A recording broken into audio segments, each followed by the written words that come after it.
Masechet Nedarim, résumé du Daf Ayin Vav. La Gemara se posait la question selon Rabbi Eliezer.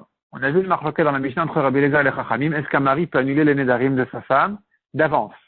Selon Rabbi Eliezer, oui. Selon Chachamim, non. Rabbi Eliezer a fait un Kalvachomer. Si déjà il peut les annuler une fois qu'ils sont faits, Kalvachomer qui peut les annuler avant.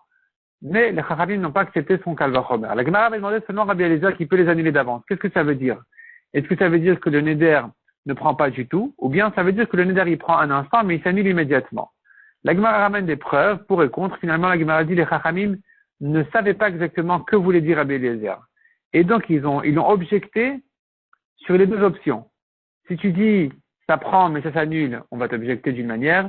Si tu dis le mari a empêché complètement le Neder, on va t'objecter d'une autre manière.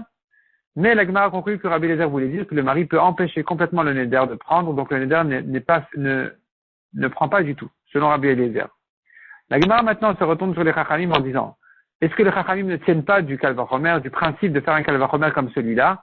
Pourtant, les Chachamim, eux, ils sont d'accord qu'un homme ne peut pas vendre sa fille à partir de l'âge de 12 ans.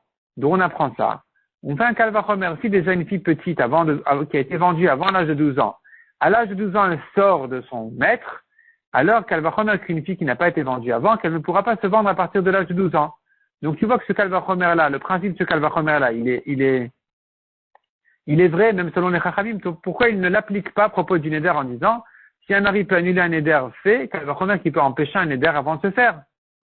Répond la Gemara, en principe les Chachamim tiennent de ce Kalvachomer, mais ici exceptionnellement nous avons une dracha qui dit qu'un Neder qui n'est pas encore là, de même que le mari ne peut pas être Mekayem ce Neder, il ne peut pas non plus l'annuler. Puisque la Torah a comparé la Hakama à la Hafara. Donc j'apprends de là que quand un mari ne peut pas être Mekayem un Neder de sa femme, puisqu'il n'a pas encore été fait, il ne peut pas non plus l'annuler. Mishnah suivante. Jusqu'à quand le mari peut annuler les Nedarim de sa femme? Eh bien, il a toute la journée. Toute la journée, ça veut dire des fois peu de temps, des fois longtemps. Si le Neder a été fait la nuit, vendredi soir par exemple, l'El Shabbat, eh bien, il a 24 heures pour l'annuler. Mais s'il a été fait à Seuda Shlishi, donc avant la sortie Shabbat, il n'a que jusqu'à la tombée de la nuit pour lui annuler. Une fois que la nuit est tombée, c'est fini, il ne peut plus annuler le Neder.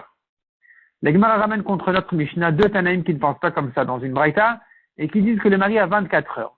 La Gemara ramène le pasuk de chacun. Nous avons nous psukim dans la Torah qui dit le mari peut annuler Beyom Shom'o, le jour où il a entendu. Le jour où il a entendu, tu comprends, jusqu'à la tombée de la nuit. Nous avons un autre pasuk qui dit Miyom Eliom, jour pour jour. Donc tu pourras entendre là 24 heures. La Gemara explique que fait chacun du deuxième pasuk. Chacun s'arrange avec le deuxième pasuk. Finalement, on reste sur la marloquette.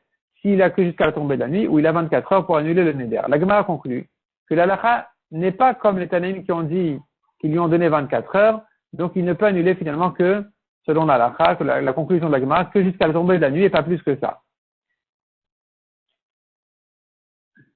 La Gemara dit au passage, la Gemara décrit comment les Chachamim annulaient les Nedarim des gens. La Gemara vient de dire qu'ils les annulaient facilement, parce qu'il se suffisait d'un regret, ils ne cherchaient pas une grande ouverture. Il ne faisait pas de grandes recherches pour trouver une ouverture spéciale au Neder. Dès que la personne en question regrettait son Neder, il l'annulait. Donc la Gemara a décrit ça en disant, voilà, il jetait des flèches et en même temps il annulait le Neder de la personne. Ou bien il se levait, il s'asseyait, en même temps il annulait le Neder de la personne pour dire qu'il le faisait facilement, sans trop de recherche.